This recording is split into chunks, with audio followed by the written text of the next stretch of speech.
السلام علیکم۔ اپنی زبان سے کسی کے عیب بیان مت کرو، کیونکہ عیب تم میں بھی ہے اور زبان دوسروں کی بھی ہے۔ حضرت علی علیہ السلام۔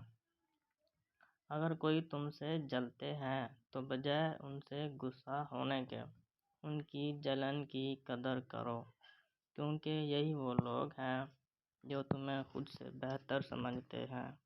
حضرت علی علیہ السلام۔ بہت سے لوگ ایسے بھی ہیں جنہیں زبان نے موت کے گھاٹ اتارا ہے۔ حضرت علی علیہ السلام۔ تین چیزیں حافظے کو زیادہ کرتی ہیں اور بلغم کو ختم کرتی ہیں: مسواک کرنا، روزہ رکھنا، قرآن پاک کی تلاوت کرنا۔ حضرت علی علیہ السلام۔